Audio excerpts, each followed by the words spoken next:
누가복음 15장에 보면 세 가지 잃어버려진 것에 대해서 기막힌 비유의 말씀이 있습니다. 어떤 사람에게 양 100마리가 있었습니다. 그 가운데 한 마리가 길을 잃어버렸습니다. 목자는 그 한 마리 양을 찾기 위해서 애쓰고 열심히 노력을 합니다. 어떤 여인에게 10드라크마의 돈이 있었습니다. 그런데 한 드라크마의 돈을 잃어버렸습니다. 밤새도록 방 구석구석을 쓸면서 한 드라크마를 찾아냅니다. 한 사람에게 두 아들이 있었습니다. 한 아들이 집을 나갔습니다. 그 아들이 다시 집으로 돌아오기까지 아버지의 애환이 기록이 되어 있습니다. 차례로 기록이 되어 있는 목자의 아픔, 여인의 고통, 한 아버지의 애환, 이것이 누가복음 15장에 기록되어 있는 내용입니다. 그 가운데 양 100마리를 가지고 있었던 목자가 한 마리 양을 잃어버렸다. 99마리의 양을 남겨두고 한 마리 길 잃은 양을 찾기 위해서 애를 썼다고 하는 것입니다. 오늘 이 본문에 나와 있는 마태복음 18장 12절의 기록을 보게 되면 99마리 양을 산에 두었다고 했고, 누가복음 15장 4절의 기록을 보게 되면 99마리 양을 들에다 두었다고 했습니다. 산에다 두었든지 들에다가 두었든지 99마리의 양을 목자는 안전하게 조처를 해놓고 한 마리 길 잃은 양을 찾아 나서겠다는 생각을 가지게 됩니다. 그런데 남아있는 99마리 양이 귀하지 않다는 얘기가 아닙니다. 길을 잃은 한 마리 양이 99마리 양보다 더 귀하다는 얘기가 아닙니다.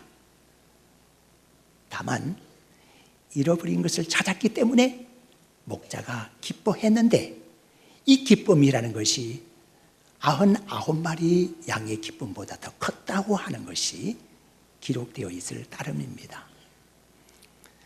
이 한 마리 길을 잃은 양이 왜 목자를 힘들게 했을까?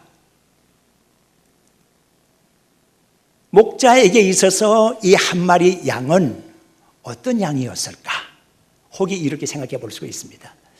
그 길을 잃은 한 마리 양은 굉장히 주인을 기쁘게 해드렸던, 목자를 기쁘게 해드렸던 그런 양이 아니었을까? 또는 그 길 잃은 양은 매력적인 애교가 있는 그런 양이 아니었을까? 그런데 그런 기록을 찾아볼 수는 없습니다. 길을 잃은 양, 그 한 마리 양 때문에 마음이 상하고 몸이 상하는 이 목자가 그 한 마리 양이 어떻다고 하는 설명하지 않습니다. 우리는 이렇게 미루어서 짐작해 봅니다. 그 한 마리 길 잃은 양은 다른 양들보다 더 문제가 많았다. 더 말썽꾸러기였다. 다른 양보다 더 눈이 멀었다. 또는 다른 양보다 더 귀가 먼 양이 아니었을까? 다른 양보다 더 먼 눈 파는 경우가 많이 있었고, 다른 곳으로 빠져나가기를 좋아하는 양이 아니었을까? 문제투성이 양이었을 것이다. 그렇게 짐작을 더 해보게 되는 것입니다. 그런데 우리가 누가복음 15장에 나와 있는 이 비유의 경우를 보게 되면 숫자의 개념이라고 하는 것은 하나님의 사랑을 표현하는 데 있어서는 별 의미가 없음을 알게 됩니다. 양의 경우에 있어서는 100마리 중에 한 마리라고 했습니다. 그러니까 100대 1입니다. 100분의 1입니다.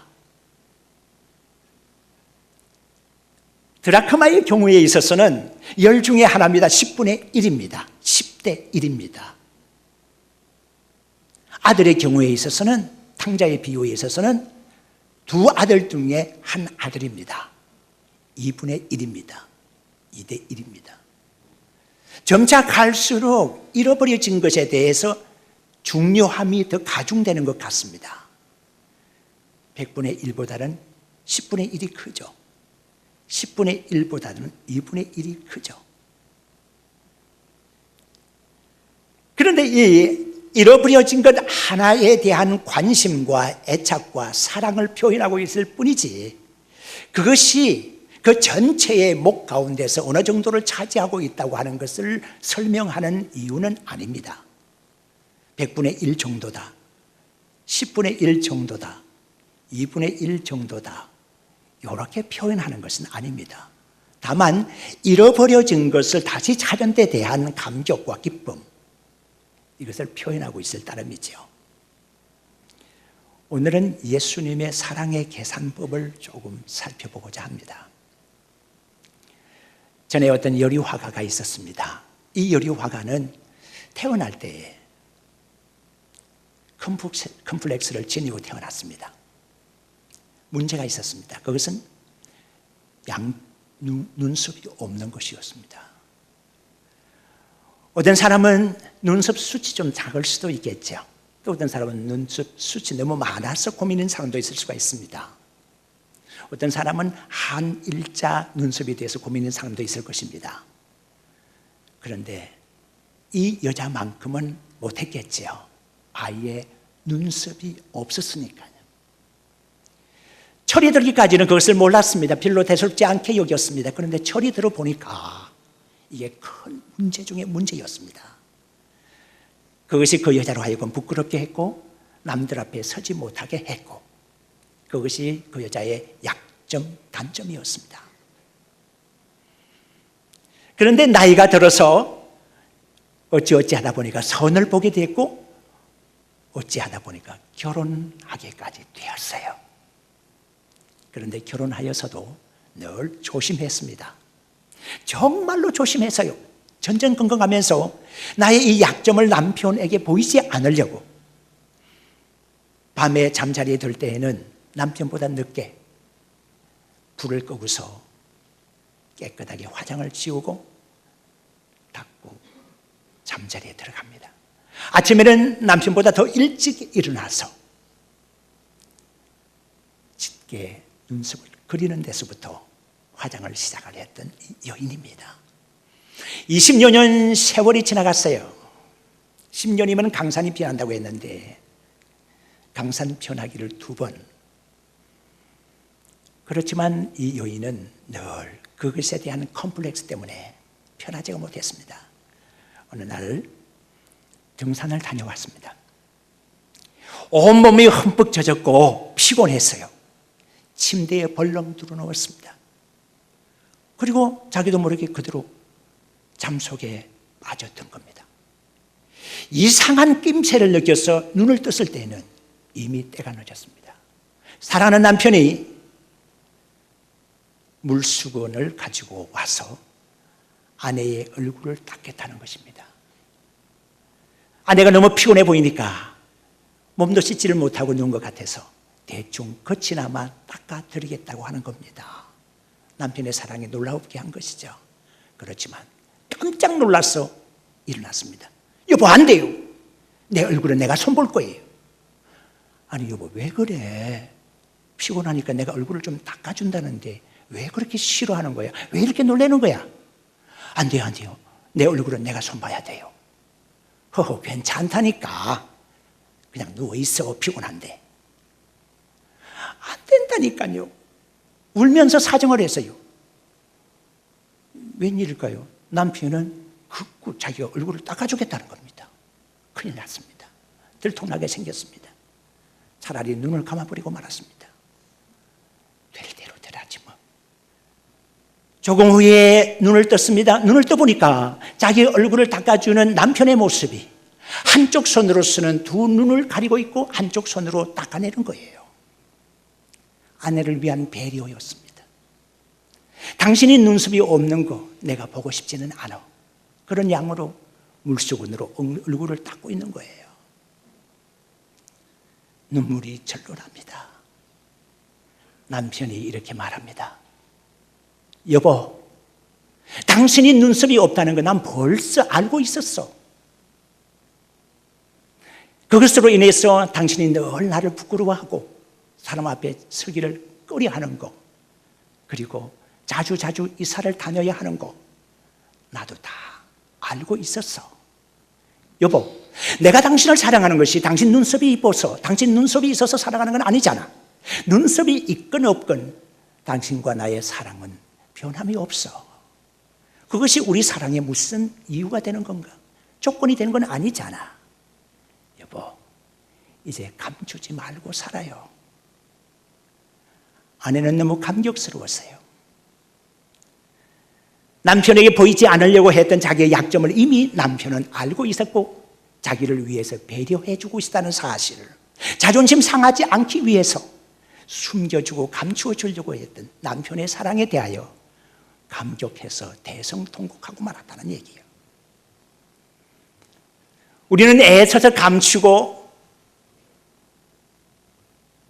그렇게 하기 위해서 강한 척하고 잘난 척하고 만능인 척 했던 우리의 모습, 우리를 사랑하시는 예수님께서는 다 알고 계신다는 사실을 알고 계십니까?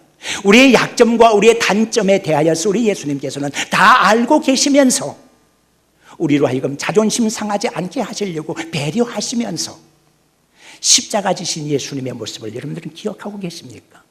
그 예수님의 사랑의 계산법에 대해서 이사야 선지는 1장 6절에서 이렇게 말씀하고 있습니다. 우리들은 성한 곳이 하나도 없이 상하고 터지고 새로 맞은 흔적뿐이었다고 그렇게 기록하고 있습니다. 상처투성이인 우리를 주님은 그런 대로 그냥 그대로 사랑해 주셨다는 사실입니다. 고쳐놓고서 사랑하신 것이 아니고 깨끗하게 해놓고서 사랑하신 것이 아니고 더러운 모습 그대로, 약점 그대로, 단점 그대로 있는 그대로 우리 예수님은 사랑하셨다는 것인데, 그 예수님의 사랑은 일시적인 사랑이 아니었고 즉흥적인 것이 아니었고 감정적인 사랑이 아니었다는 사실을 여러분 또한 알고 계십니까? 예수님의 사랑은 도대체 어떻게 계산되는 것이기에 이렇게 사랑이 되는 것일까요?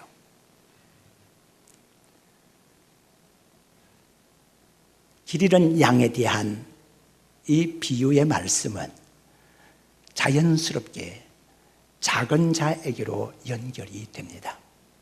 오늘 이 본문의 말씀의 바로 앞에 보게 되면 소자에 대한, 작은 자에 대한 기록을 찾아볼 수가 있습니다. 너희 중에 작은 자 하나라도 실족해 하지 말라고 하는 것이죠. 최후의 심판을, 양과 염소의 심판을 기록하고 있는 마태복음 25장 31절 이하로의 말씀을 보게 되면 심판주께서 양과 염소를 갈라놓았습니다. 오른쪽에는 양을 두었고 왼쪽에는 염소를 두었습니다. 그리고 심판주께서 이렇게 말씀하십니다. 오른쪽에 있는 양들에 대하여서 내 아버지에게 복을 받을 자들이요, 창세전부터 너희들을 위하여 예비한 하나님의 나라를 상속하라. 그렇게 말씀하시면서 너희는 내가 줄일 때에 먹을 것을 주었고, 내가 목마를 때에 마실 것을 주었고, 내가 나그네 되었을 때 용접하였고, 헐벗을 때에 입을 옷을 주었고, 병들었을 때에 찾아왔고, 감옥에 갇혔을 때에 돌아보았느니라. 그렇게 말씀하였습니다. 이때 양들이 말합니다. 주여, 언제 주께서 줄인 적이 있습니까? 언제 주께서 목이 마른 적이 있었습니까? 언제 주께서 나그네 되신 적이 있었으며 언제 주께서 헐벗은 적이 있었습니까? 언제 병들었으며 언제 옥에 갇힌 적이 있었습니까? 이때 심판주께서 말씀하십니다. 작은 자에게 한 것이 곧 나에게 한 것이다 라고 하는 말씀입니다. 이 작은 자에게 소용되는 것이 무엇일까요? 작은 자에게 소용되는 것은 정말 작은 것입니다. 굶주려 있는 자에게 한 그릇 밥이 필요했을 것이고, 목말라 있는 자에게 한 컵의 물이 필요했을 것이고, 쉬지 못하는 나그네, 정처 없는 나그네를 위해서는 1시간 정도의 쉼이, 나무 그늘이 필요했을 것이고, 헐벗어 있는 사람에게는 한 벌 옷이 필요했을 것이고, 병든 사람에게는 잠시의 돌봄이 필요했을 것이고, 감옥에 있는 사람을 위해서는 5분 정도의 면회 시간이면 족할 수가 있을 텐데, 대단한 것이 그들에게 필요한 건 아니지 않을까? 예수님께서는 베세다 들판에서 5,000명의 군중을 마주 대하고 있었습니다. 숫자는 많기는 했지만은 경제적인 수탈을 당하고 정치적인 압박을 받고 있었던 그때 당시에 많은 군중들이 소위 말하면 작은 자들에게 해당하는 자들이었습니다. 그들은 하루 종일 먹지를 못하고 있었습니다. 예수님께서 제자들에게 이렇게 말씀하십니다. 너희들이 먹을 것을 주어라. 제자들 가운데서 계산에 빠른 빌립이 나섰습니다. 주님, 무리들에게 조금씩 먹게 할지라도 300데나리온의 돈, 그 정도의 떡이 있어도 부족할 것입니다 라고 하는 계산입니다. 이렇게 무리가 많기 때문에 큰 돈이, 많은 준비가 필요할 것이라고 하는 계산이었습니다. 그런데 우리 예수님의 계산은 그렇지 않습니다.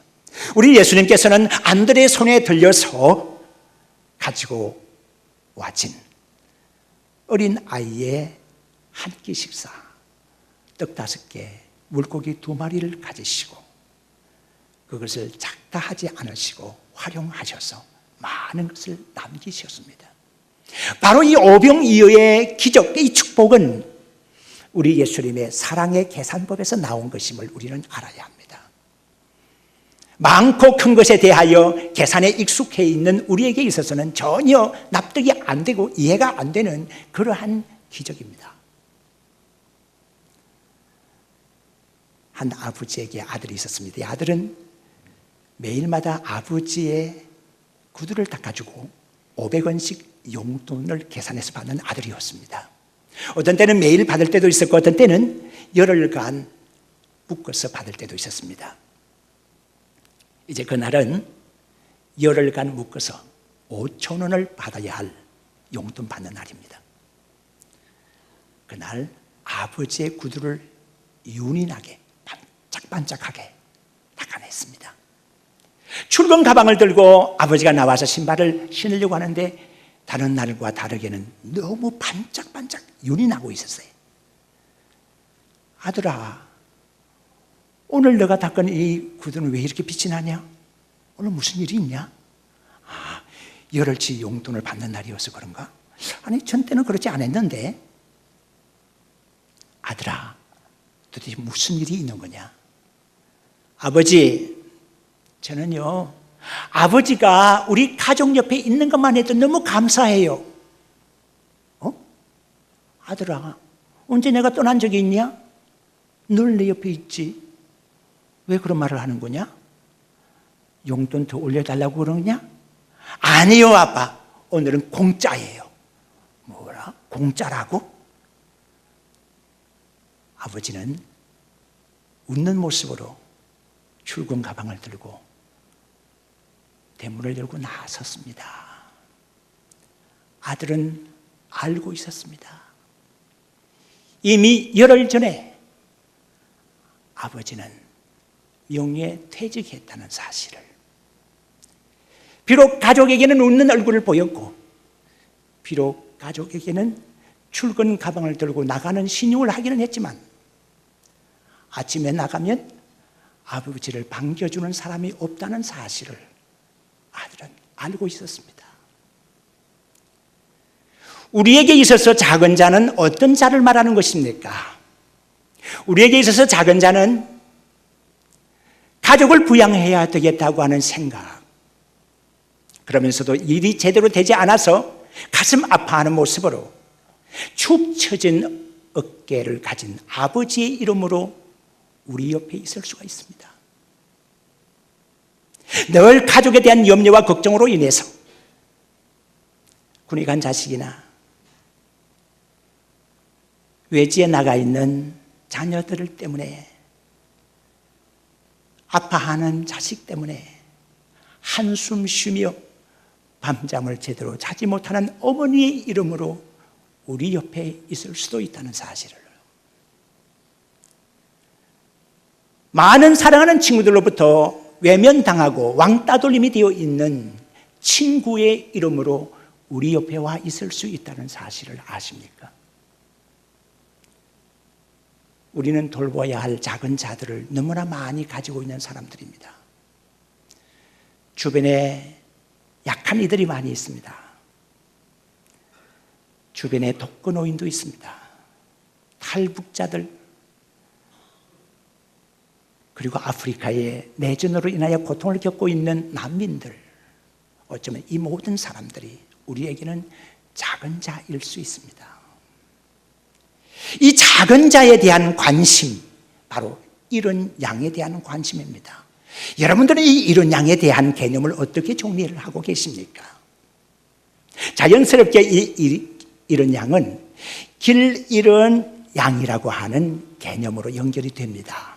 길을 잃었다는 것입니다. 요한복음 14장 6절의 말씀을 보게 되면 나는 길이요 진리요 생명이라 주님께서 말씀하셨습니다. 우리 주님은 길이신데 길을 알지 못하고 있는 사람들 길 잃었죠. 우리 주님은 진리이신데 진리의 가치를 상실하고 있는 사람들이 바로 길을 잃은 겁니다. 우리 주님은 생명인데 생명의 존엄성과 생명의 신비를 알지 못하는 주변의 사람들이 길 잃고 있는 사람들입니다. 이 길 잃은 사람들을 우리가 어떻게 대하고 있습니까? 오늘날 교회가 존경과 사랑과 인정을 받지 못하는 이유는 또 어디에 있는 것입니까? 하나님을 알지 못하는 사람들에 대한 관심이 너무 없다고 하는 것입니다. 길을 잃은 자들에게 길 찾게 해줘야 되지 않겠습니까? 예수님께서 목자시니까 길 잃은 사람들은 예수님께서 찾으세요. 우리는 똑같은 양입니다. 이렇게 말하고 팔짱 끼겠습니까? 이것이 옳은 모습일까요? 아니면 목사님이 목자니까 목사님이나 찾으세요라고 말할 것입니까? 그리고 우리는 뒷짐지고 있을 것입니까? 이것이 우리의 모습이어야 될 것인가요? 절대 그렇지 않습니다. 오늘 주님께서 원하시는 우리의 모습은 우리가 목자의 심정으로 그들에게 다가가는 것입니다. 이것을 주님께서는 원하고 계십니다. 어떤 사람이 인도의 성녀인 마더 테레사 수녀를 만났습니다. 수녀님께서 생각하는 예배는 어떤 것입니까? 이때 테레사는 이렇게 말했습니다. 내가 길을 지나가다가 고아를 돌보아주고 길을 지나가다가 목말라 하는 사람에게 한 컵의 물을 전달했을 때 나는 거기서 예배를 드리고 있었다고. 나의 삶이 곧 예배라고 테레사는 말했습니다. 여러분들은 예배와 삶을 동떨어지게 생각하고 있지는 않는지요?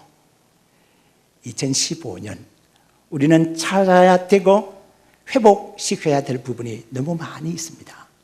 우리의 예배도 회복시켜야 되고 우리의 삶도 회복시켜야 되고 우리 주변에 길 잃고 있는 사람들에게 길을 찾아 방황하고 있는 이들을 정착시키는 것, 이것이 바로 목자의 관심, 애착, 사랑이라고 하는 것. 이 예수님의 사랑의 계산법을 우리가 익혀서 올 한 해는 우리의 삶 속에 적용할 수 있기를 주의 이름으로 축원합니다.